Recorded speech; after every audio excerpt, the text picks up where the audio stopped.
Mabuhay tayo sa isang maikling panalangin. So let's bow our heads. Panginoon naming Diyos, sa gabing ito o araw na ito, Panginoon, hinihiling ko po na samahan mo kami, gabayan at lingapin, Panginoon, anumang mali sa aming gawi, Panginoon. Naway ang iyong gabay ng Espiritu Santong siyang tagapanguna sa bawat isa sa amin. Panginoon, bilang iyong lingkod, hiniling ko po na gamitin mo ako bilang instrumento, daluyan ng dakilang pagpapala ng iyong mga salita. Lord Jesus, pahiran mo ng iyong banal na Espiritu ang bawat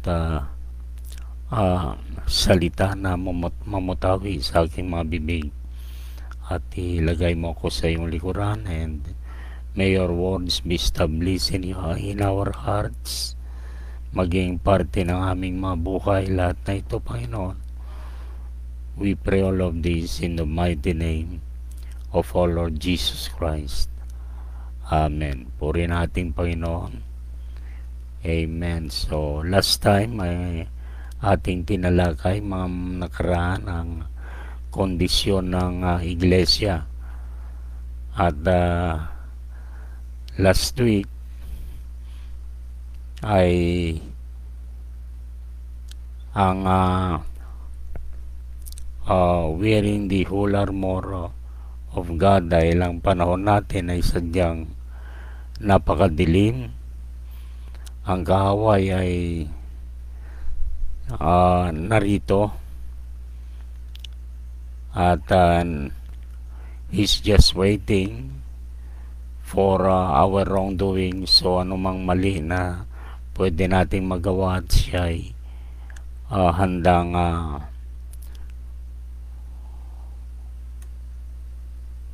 sumakmal.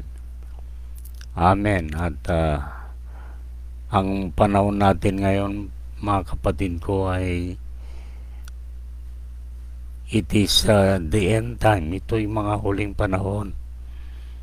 So wala na tayo sa signs of the end, mga sinyalis na patungo tayo sa huling panahon, pero ang panahon natin ay nandito na tayo sa huli. The end of the end of the end of times. At kailangan nating magmatsyag sa bawat galaw, dahil ang evil days ay narito, samantalang ang liwanag naman ay sadyang narito rin, mga kapatid, dahil ito'y pinangako sa atin sa Zechariah chapter 14 verse 7, that it shall be one day na hindi mo malaman kung ito'y liwanag o dilim.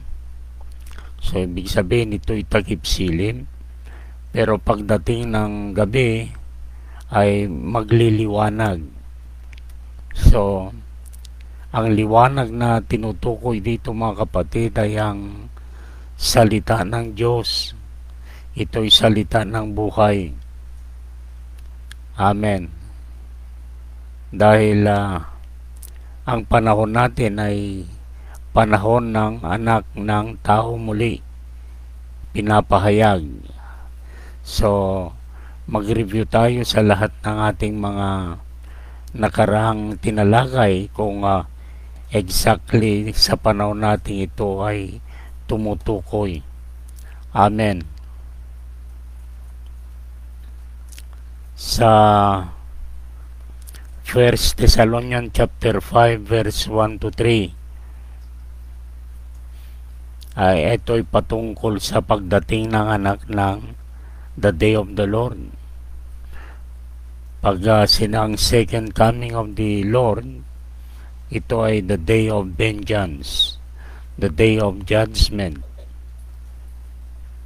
Itong pagkasabi, 1 Thessalonians chapter 5, umpisan natin sa verse 1. But of the times and the seasons, brethren, ye have no need that I write unto you. For yourselves know perfectly that the day of the Lord so cometh as a thief in the night. For when they shall say peace and safety, then sudden destruction cometh upon them, as travail upon a woman with child, and they shall not escape. Amen. Tingnan natin mga fulfillment ng mga bagay na ito, mga kapatid. Pag sinabing sa verse 3, for when they, sino mga ito, mga kapatid? So, merong sa mga nakaraang September ay nagkaroon ng council meeting about the one world religion. Ang kanilang itinatanyag, mga kapatid, is peace and security. Pag sinabing security, it's almost the same as safety. Peace and safety. So, lahat ng relihiyon ay tilabagan nagkakaisa na. Amen. At pinangunahan ng mga big churches like Christianity.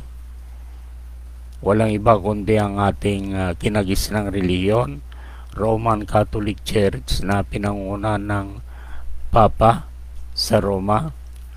Lahat ng mga leader dito sa iba't ibang sangay ng relihiyon like the Muslim, Mohammedans, meron ding Judaism, mga kapatid, at Hinduism, Buddhism, lahat ng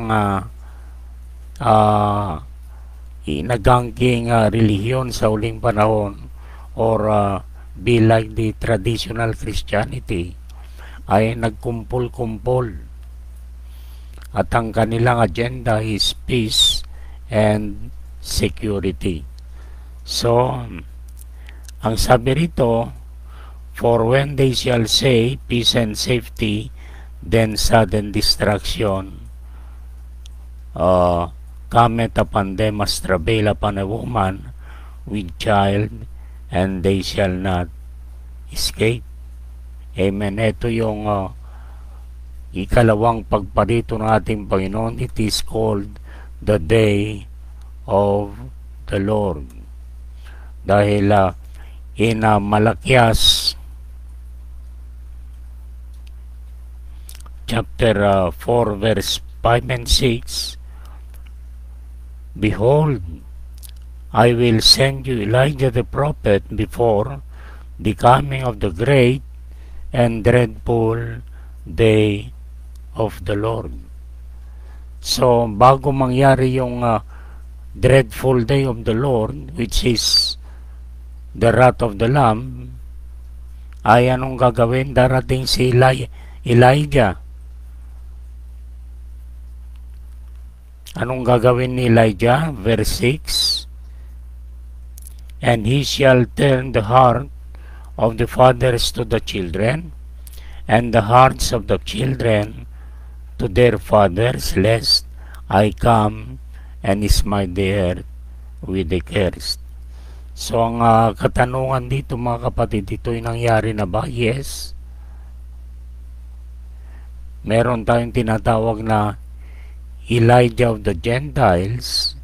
Ang kanyang pakay is to restore our faith back to our apostolic fathers.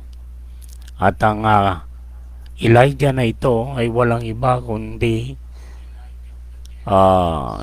it is William Marion Branham, as so-called, when he was commissioned way back in 1933 nung siya nagbabautismo, mga kapatid. Pagdating sa 17th person, dumating ang liwanag at ang sabi, as John the Baptist forerun the first coming of Christ, you will forerun a message in His second coming. So alam natin at napag-aralan natin that the first coming of Christ, dumating si John the Baptist bilang in the power and spirit of Elijah para to prepare a highway for the Lord.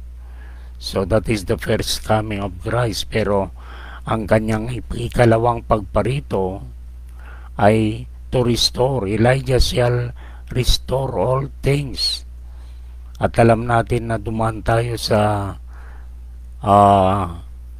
almost 1,000 years dark ages. Amen. From the 4th century to 15th century ay talagang it was very dark. Ang tagapamuno ay ang emperor ng Roma, mga kapatid. At almost lahat ng mga Kristiyano na sincero sa kanilang mga puso ay almost lahat ay pinatay. Almost lahat. Pero salamat sa ating Panginoon, yan ay nakasulat sa Bible in the book of Revelation, how the move of the Holy Spirit as well as the Antichrist is pair together, kung paano sila nagbabakbakan sa isa't isa. And we being a Christian ay ang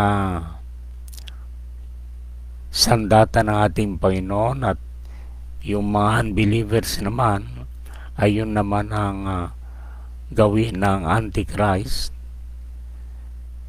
Amen. So itong Elijah ito ay nirestore niya ang puso ng mga mananampalataya pabalik sa puso o pananampalataya ng ating mga magulang, which is the apostles. Amen. At ito'y nangyari na. It was already a history. Amen. So ibig sabihin, from the time 1933 and the message come to Elijah, which is William Marion Branham, having that Elijah's spirit, the message or the seven thunders in Revelation chapter 10 verse 1 to 7, and he became the seventh angel or the angel of the Laodicean church age.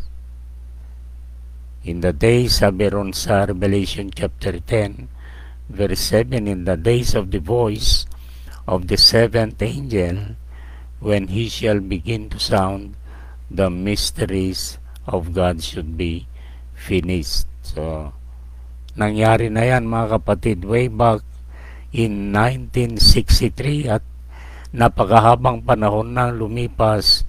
Nandito na tayo sa 2022, and almost all the Bible prophesied in our days are almost in the history of these ages.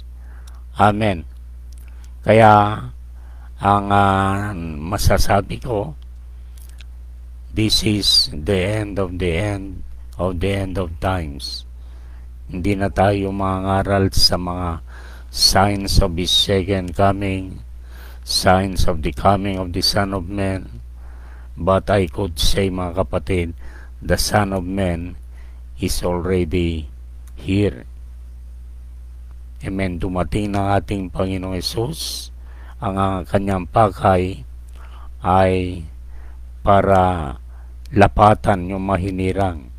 On His first coming into the work of redemption, being our kinsman redeemer, mga kapatid, siya'y pinatay at pinadugo doon sa krus ng Calvary para ang buhay na nai-release doon, mga kapatid, ay pwede niyang maisalin sa bawat isa. So, ibig sabihin, nung sumigaw si John the Baptist, "Behold the Lamb of God who takes away the sins of the world." Amen. Dun sa krus, nangyari ang lahat na ito, mga kapatid. Siyang nagbayad ng ating mga pagkakasala na hindi natin kayang bayaran, mga kapatid. So, He was an innocent lamb galing sa ating Panginoon. Pero pagdating sa ikalawang pagparito, mga kapatid, darating siya at dumating na siya, mga kapatid, para to ready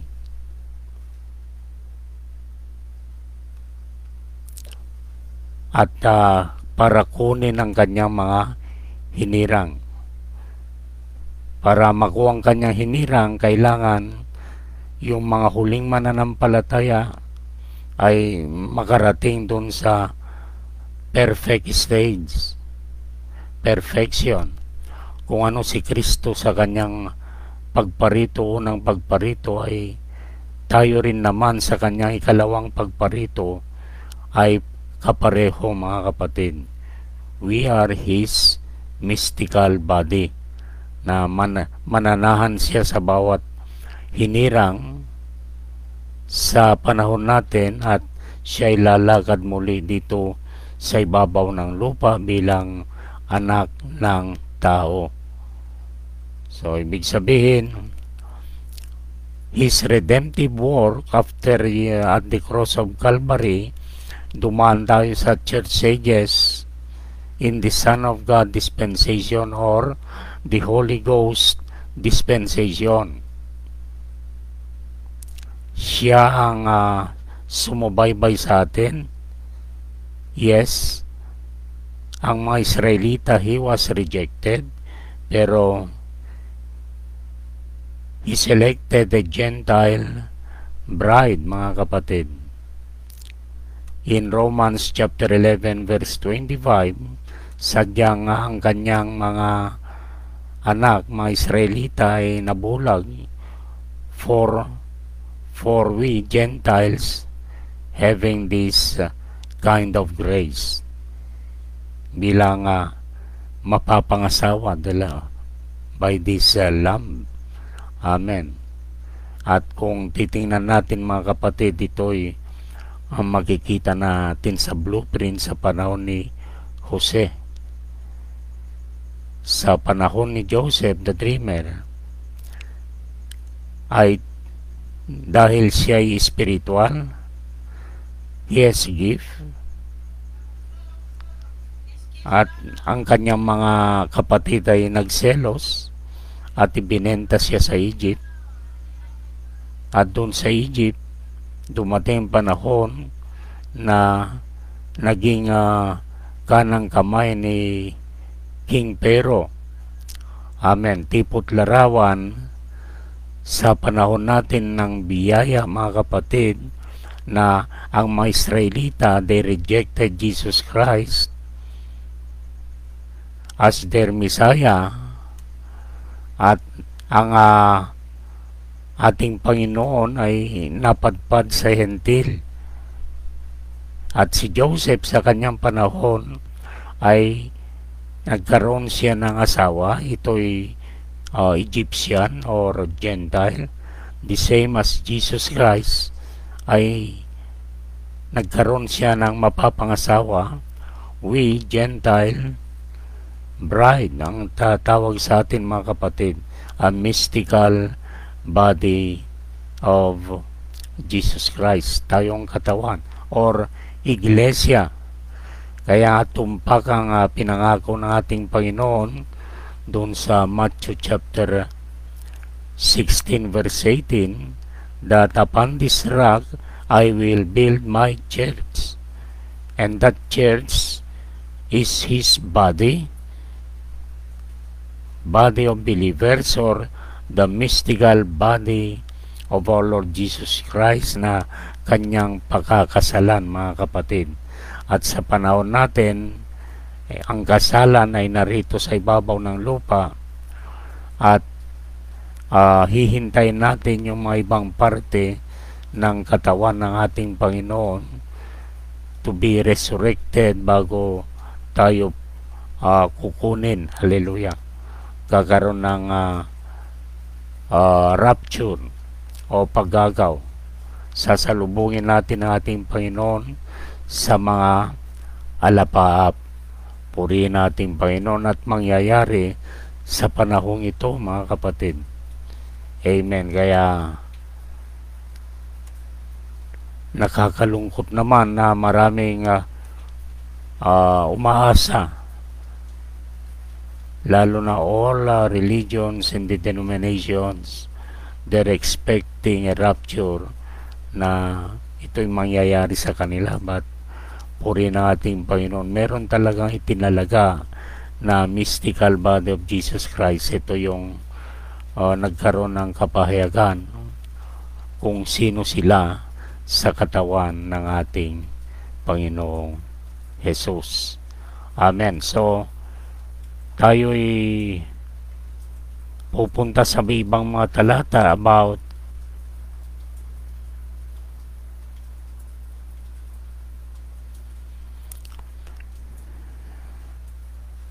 in 2 Thessalonians chapter 2 verse 1.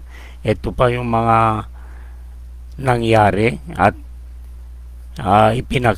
ipinakita at ipinahayag. Verse 1, tingnan natin. 2 Thessalonians chapter 2 verse 1. Now we beseech you, brethren, by the coming of our Lord Jesus Christ.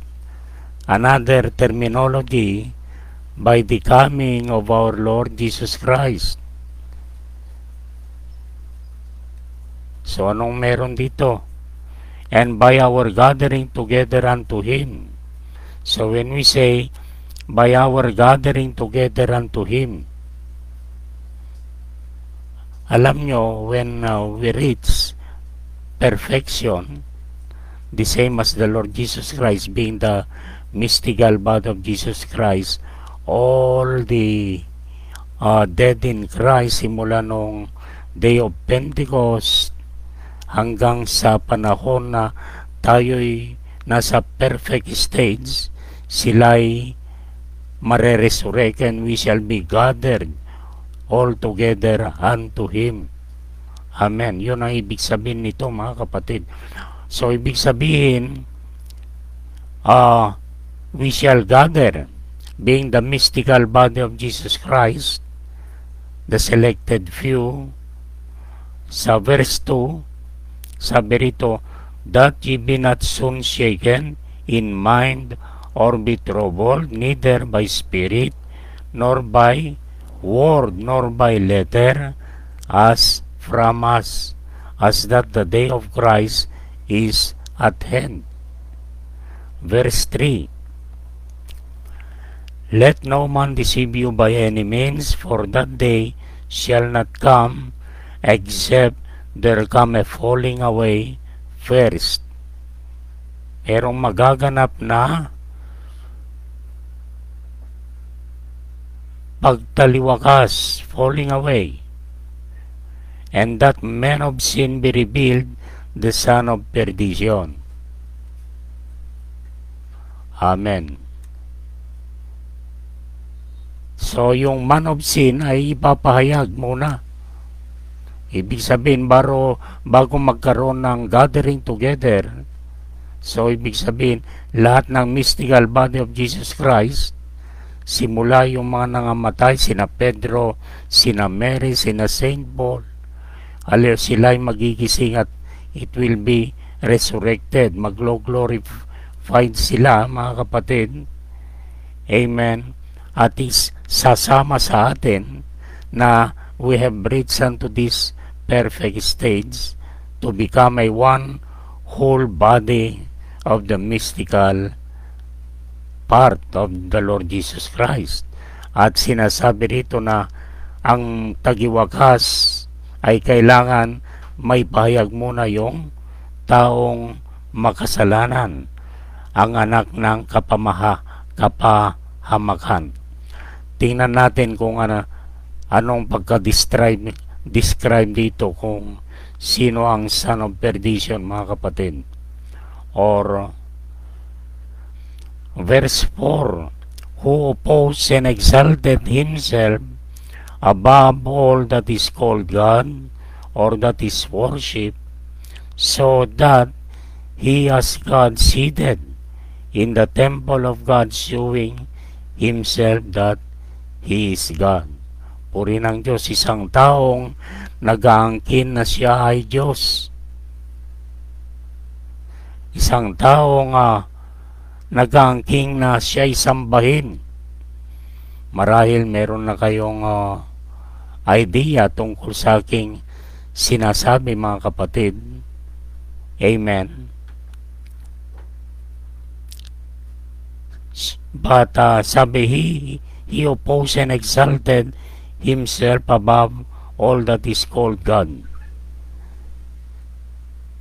Lahat ng kanyang gawi ay opposition sa salita ng Diyos.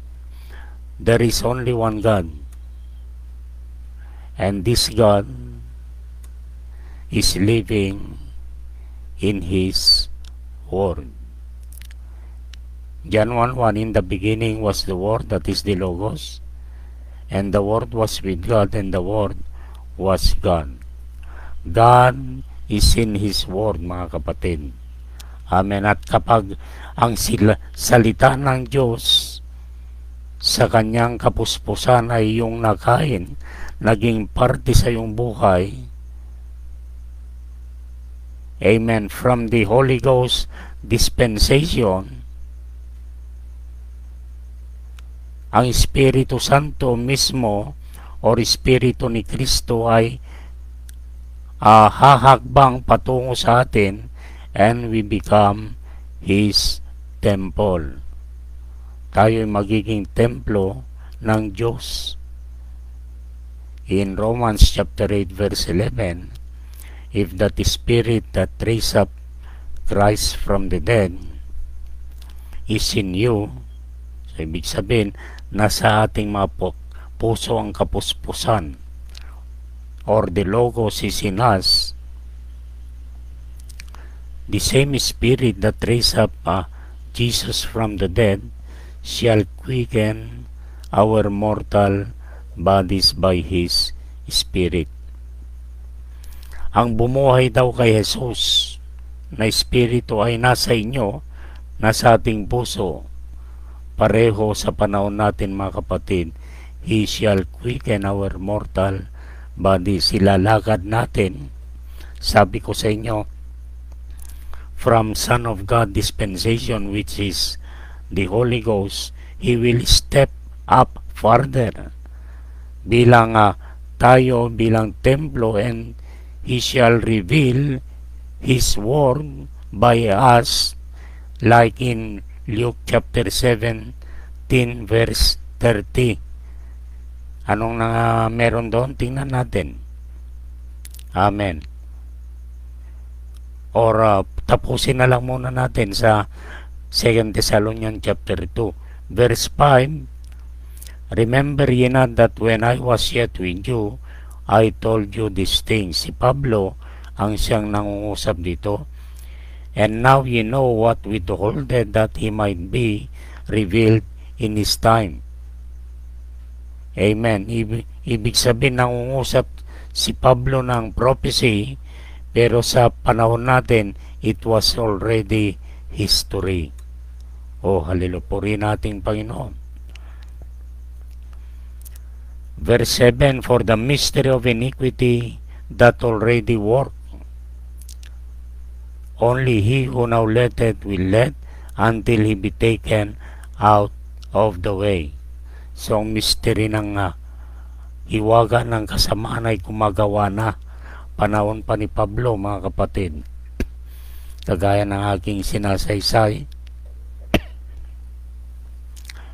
doon pa lang sa una, the day of Pentecost, meron ng breakthrough, meron ng gera na nangyayari between the forces of hell and the armies of the living God.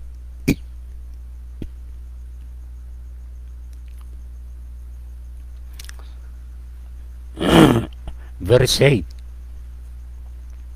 and then shall that wicked be revealed, whom the Lord shall consume with the spirit of his mouth. So, ang espiritu na nasa kanyang bibig ay walang iba kundi ang berbo ng Diyos, ang logos, ang salita ng Diyos. Merong salita ng Diyos na walang espiritu, ito'y kamatayan, mga kapatid. Maraming nangangaral ng salita ng Diyos, pero kapag ang salita ng Diyos ay may kalakip ng espiritu ni Kristo, ito'y makamandag at merong buhay, makapangyarihan, mga kapatid. So, that wicked be revealed, whom the Lord shall consume with the spirit of his mouth, and shall destroy with the brightness of his coming. Even him whose coming is after the working of Satan, with all power and signs and wonders. Anong meron sa mga taong ito? The Antichrist, the false prophet, ay pinapangaral din ay ang salita ng Diyos. Meron bang kapangyarihan, Pastor? Yes. Sabi rito, working of Satan with all power and signs and lying wonders. They can pray for the sick people and they shall instantly recover. Yes, they can have miracles, at kayang gawin yan ni Satanas, mga kapatid. Verse 10, and with all deceivableness of unrighteousness in them that perish, because they receive not the love of the truth, that they might be saved. Hindi nila tinanggap ang pag-ibig sa katotohanan. So, ibig sabihin, we have the first pole, second pole, pero pagdating sa buhay ng katotohanan ay they reject it. Amen. At dahil dito, dahil sa dami ng mga miracles and they believe, at ang nangyari sa verse 11, Tagalog ko na lang, mga kapatid, at dahil dito pinadadala sa kanila ng Diyos ang paggawa ng kasamaan, kamalian, upang magsipaniwala sila sa kasinungalingan, mga kapatid. Sadyang merong mabubulag. Ito'y mga Kristiyano, mga kapatid.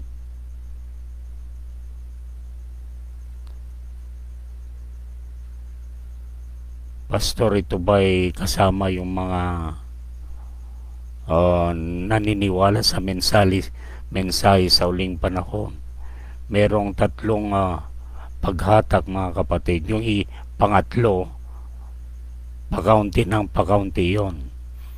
At bubulagin sila ng ating Panginoon dahil sa hindi nila pagtanggap doon sa katotohanan. Amen. At ang one world religion ay sila'y nagkatipon-tipon upang ay ihayag na si Hesus Kristo ay walang puwang doon sa kanilang organisasyon. Amen. Hindi mo na pwedeng may pangaral ng ang pangalang Jesus dahil magagalit ang Muslim, magagalit ang ibang mga relihiyon. Kaya ang gagawin na lang nila ay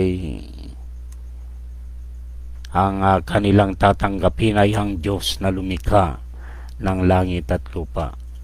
Si Allah ay Diyos, ang Diyos Ama, yes. So, we serve one God. Bilang tayo nagbubuklod bilang relihiyon. We serve God, pero the Lord Jesus Christ shall be rejected, katulad ng ginawa nila sa panahon ng ating Panginoon. Sinong nagpahuli sa kanila, mga kapatid? Tingnan natin. John chapter 19 verse 6. Nung hinuli nila at ibinigay kay Pilato, nung ginawa. When the chief priests therefore and officers saw him, they cried out, saying, Crucify him, crucify him. So nakita nyo, mga kapatid, ito yung mga punong saserdote at mga punong kawal, mga kapatid. Silang nagpahuli at nagpapatay sa kanilang sariling Misaya. Hinihintay nilang Misaya ng matagal ng panahon, and the last prophet is Malakias. After 400 years, dumating ang Misaya at hindi nila nakilala, mga kapatid. So sadyang ganyan din ang nangyayari sa ating kalagitnaan ngayon. Kung ang chief priest doon sa panahon ng ating Panginoon ay si Cayaphas, at meron siyang let's see, tingnan natin.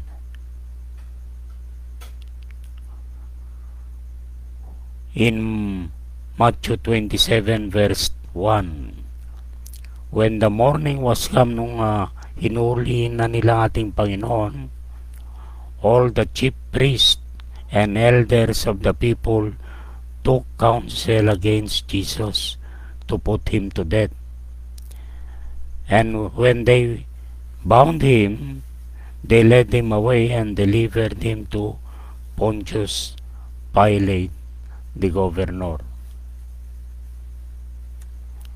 Amen. So itong nangyari, at mauulit muli ang history, sapagkat in our days nagibang maskara ang ating Panginoon, at ang kanyang maskara sa pangalawang pagparito para ihayag ang anak ng tao ay sa kanyang mumunting mga hinirang.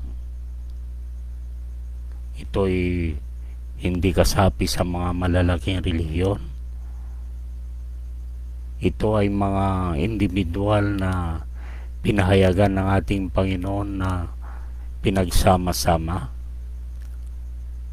para maging parte ng kanilang mystical body. At dahil wala silang ugnayan sa mga relihiyon, ang mangyayari muli ang one world religion na pinangungunahan ng kanilang leader. Nang tawag ay Holy Father, mauulit muli ang history, mga kapatid. Pero hindi na kagaya ng nangyari sa panahon ng ating Panginoon, dahil in our days, according to Revelation chapter 12 verse 1 to 5, merong paggagaw na mangyayari right after the Luke 17 verse 30.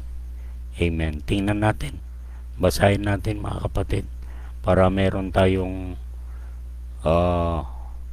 Luke chapter 7 verse 26 muna, mga kapatid. And as it was in the days of Noe, so shall it be also in the days of the Son of Man. Ibig sabihin, anong nangyari sa panahon ni Noe ay ito rin ang nangyayari sa panahon ng anak ng tao. na lumalakad dito sa ibabaw ng lupa. Amen. Sabi rito, they did it. Yes, narito na siya. Napakaraming mga Jollibee, McDonald's, Kentucky Fried Chicken, lahat. Puro kainan. They drank, yes. They married wives. They were given in marriage until the day that Noah entered into the ark and the flood came and destroyed them all. So, ibig sabihin, ang mga nangyayari sa ating binasa ay nangyayari na sa panahon natin hanggang sa papasok na tayo dun sa wedding chamber. Amen. Na hindi alam ng mga tao na merong kasalang nagaganap. It is an spiritual union between Jesus Christ and His bride. Revelation 19 verse 7 yan. Let us be glad and rejoice, for the marriage of the Lamb has come, and His wife had made herself ready. Amen. So itong nangyayari sa pangkasalukuyan dito sa daigdig, mga kapatid. Verse 28, likewise also in the days of Lot, they did it, they drank, they bought, they sold, they planted, they builded. Kapareho rin ito'y kasalukuyang nagaganap, mga kapatid, and we are on the peak of it, na sa panahon ni Lot ay talagang napakaraming bakla, tomboy, yung dalawang anghel na nangaral doon na pinapunta ng ating Panginoon ay gusto pang halayin, mga kapatid. Pero ito bang tinutukoy ng panahong ito? Amen. 29, but the same day that Lot went out, ibig sabihin, the same day na ang mga hinirang ng Diyos ay pumasok na sa kasalan,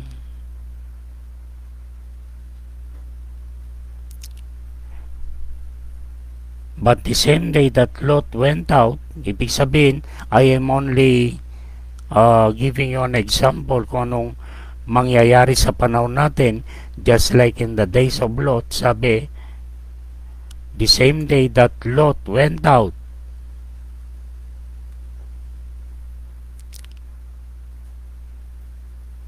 of Sodom it rained fire and brimstone from heaven, and destroyed them all. At sabi sa verse 30, even thus shall it be in the day when the Son of Man is revealed. Sa panahon natin, ipinapahayag na ang anak ng tao, mga kapatid. At kasalukuyang nagaganap ang kasalan, pumasok na sa kasalan. Then afterwards, magkakaroon ng pagagaw. Ito yung wedding supper of the Lamb. Then, anong mangyayari dito sa mundo? Magkakaroon ng dakilang kapighatian na hindi pa nangyari since there was a creation, mga kapatid. Anong dakilang kapighatian? Kahalintulad ng nangyari sa Egypt, dahil kung titingnan natin ang blueprints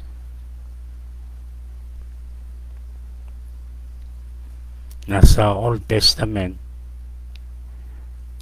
ang nangyari sa Egypt nung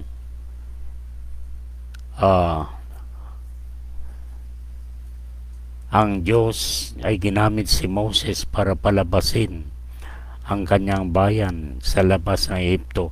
Nagkaroon ng 10 plagues. nagkaroon ng darkness, nagkaroon ng flies, at ang tubig naging dugo, 10, at ganyan din ang mangyayari.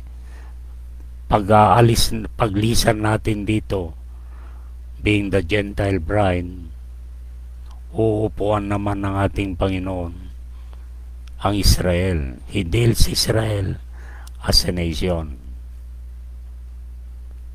At habang nangangaral ang dalawang propeta, si Elias at si Moses, according to Revelation chapter 11,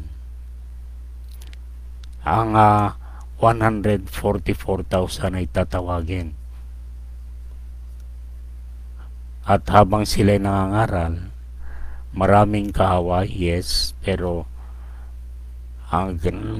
ang salita ni Moses at ang salita ni Elijah, based on the Old Testament, they can interrupt nature, yung law of nature. Kaya magkakaroon ng sadyang dakilang kahirapan dito sa Gentile world. At that time, ang church ages ay makat na yon, no? Tapos na ang church ages after the rapture. Pero in Laodicea, it will go into its chaos condition. For 3.5 years, sasabihin ko sa inyo mga kapatid, 3.5 taon mamumuno dito sa daigdig ang Papa sa Roma. The Pope, the one world religion, one world government, at saka yung currency ipapataw dahil the wealth of the world ay nasa Vatican mga kapatid. At ito'y magagamit para may sakatuparan kung anong nakasulat sa kanya dito sa Bible. Bibigyan siya ng Panginoon ng 3.5 taon upang mamuno. At kikirahin niya yung 144,000 papatayin, yes, mangyayari. Even si Moses at si Elijah, after their ministry, preaching for 3.5 years, sila'y papatayin nito. Amen. At magdidiwang ang buong mundo. Pero teka, after 3.5 days, sila'y magre-resurrect. Marahil, I would think baka kasamang 144,000. Pero hindi nakalagay sa Bible or in the message itself. I don't know. Pero Moses and Elijah shall be resurrected. Kahalintulad ng ating Panginoon nung siya nag-resurrect after bago mag 3 araw, ay kasama niya naman yung mga Old Testament saints na resurrect. So I don't doubt it anyhow. Baka kasama rin yung 144,000 o even yung mga pinatay sa panahon ni Hitler, almost 6 million Jews na nandun sa fifth seal. They're crying, how long, O Lord? Kailan mo kami gaganti sa mga taong pumaslang sa amin sa ibabaw ng lupa? Pero sabi ng tinig sa kalangitan, just rest for a little while until your fellow servant, which is the 144,000, shall be killed also, just like you.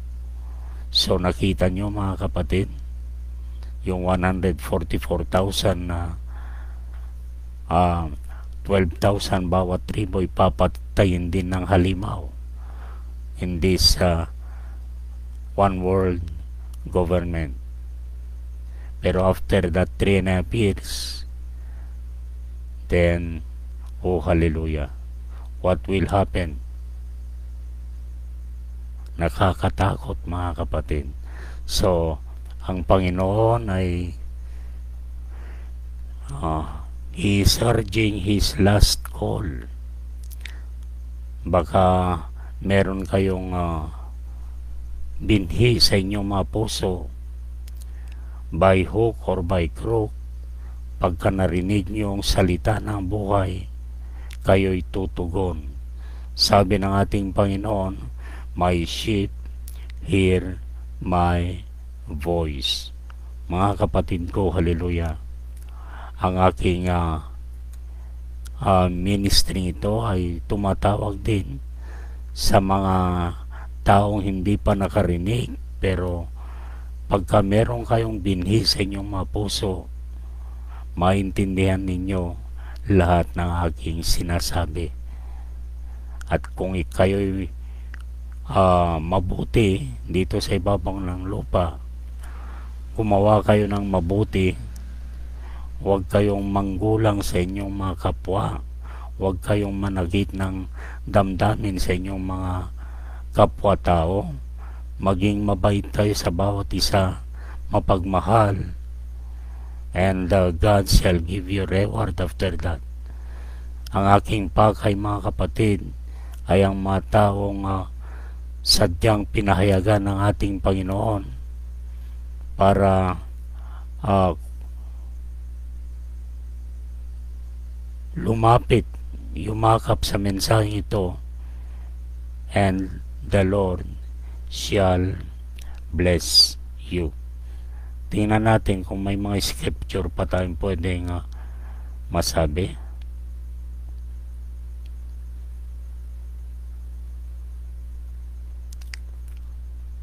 Yes,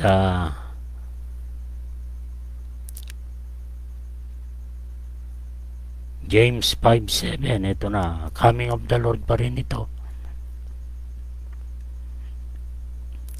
Sabi rito,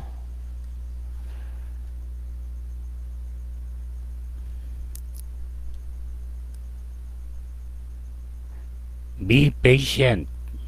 James 5:7, 8.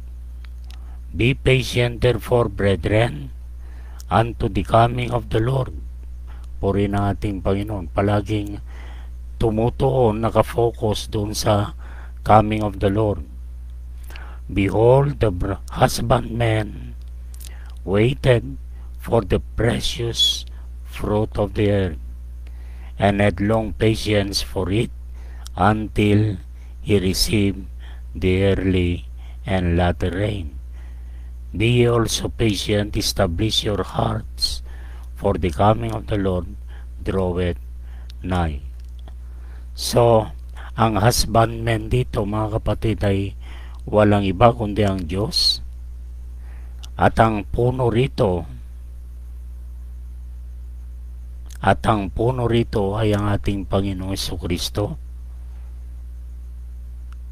At ang Diyos is waiting for the precious fruit of the earth. We are the tree, and Jesus Christ in John 15:1, I am the vine and you are the branches, sabi niya. At ang pamumunga ay nasa branch, wala sa puno, mga kapatid. Meron tayong tinatawag na early and latter rain. So ito'y magpapangabot, ang early and latter rain sa pamumunga. Ang early rain is a teaching rain, and the latter rain is the harvest rain. Ito yung showers of harvest. At ang hinihintay ng farmers, ang Diyos mismo, ay magkaroon ng precious fruit of the earth. Kaya pala ang judgment ng Diyos ay hindi pumapaibabaw ng lupa, dahil meron palang mga nakikitang namumunga, and it is a precious fruit in His sight. Kaya sa inyo, mga kapatid, walang bomba nuklear na tatama dito sa ibabaw ng lupa hanggat merong mga precious fruit. Ito ay fruit of righteousness. In Proverbs 11:30, ang righteousness of a man is a tree of life. Walang ibang tree of life na tinutukoy kundi ang ating Panginoong Hesus Kristo. Ang tree of life, which is now in the form of the Spirit or Holy Ghost, na nag-indwell sa bawat puso natin para ilakad kung anong lakad ni Kristo doon sa kanyang panahon. The first coming and the second coming is already here, mga kapatid. I could say, dahil almost all history ang ating mga binasa, at sadyang napakabuti ang ating Panginoon, mga kapatid. Igawad lang natin na mamunga ng mamunga hanggang sa panahon na tayo'y kukunin na ng ating the Lord Jesus Christ. A mystery in 1 Corinthians chapter 15 verse 51, I show you a mystery. Lahat ay hindi matutulog kundi magkakaroon ng tinatawag na changing. In a twinkling of an eye we shall all be changed. Tinutukoy nito, mga kapatid, ay lahat ng mga hinirang ng Diyos. Amen. Naway naging pagpapala sa inyo, nagkaroon kayo ng kaunting kalaman kung anong nangyayari dito sa mundong punong-puno ng tensyon, punong-puno ng takot sa ating mga puso. Amen. Dahil hindi natin hawak ang bukas, pero salamat, ang may hawak ng bukas ay nasa ating mga puso. Kaya puri ng Diyos. Hallelujah, mga kapatid ko. Panahon na, it's time now para magnilay-nilay sa lahat ng aking mga school partner, mga atleta, aking mga estudyante, kapwa guro sa administration ng Rizal Technological University. Pagpalain kayong lahat. Let's pray. Panginoon Diyos na makapangyarihan sa lahat, kami po'y nagpapasalamat, nagpupuri. Wala kaming ginawa kundi Ikaw ang siyang akta ng aming pananampalataya. Ikaw ang siyang author and finisher of our faith, Panginoon. Pinasasalamatan ka namin dahil sa biyayang ito ay wala kaming ginawa kundi makinig lang ng iyong masalita, at ang salita ang siyang merong ginawa para sa aming pagbabago ng aming mga katauhan.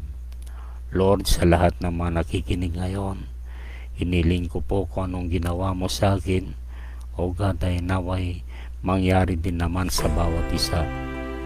Lord, aking ay ginagawa dito sa pamamagitan ng iyong kautusan na ipangaral ang mabuting balita sa kinapal sa lahat ng tao. Lord Jesus, salamat at binigyan mo ako ng pagkakataon muli upang mangaral sa bawat isa sa Facebook Live na ito. Lord, iniling ko po na pagpalain mo ang bawat isa saan man sila naroon, Panginoon. Ang iyong presensya ang siya na ilang maramdaman, and may you transform them also, Lord, just like me, as you have given me life as yours, Panginoon. Hindi sa akin ito, kundi ikaw ang aking tinataas. May your name be glorified in our midst now, as we pray in the mighty name of the Lord Jesus Christ. ano man ang kanilang mga problema, Panginoon, ngayon. Hiniling ko po na samahan mo sila, may your great comfort in them. I pray all of this in the mighty name of our Lord Jesus Christ. Amen. Puri natin, Panginoon, mga kapatid.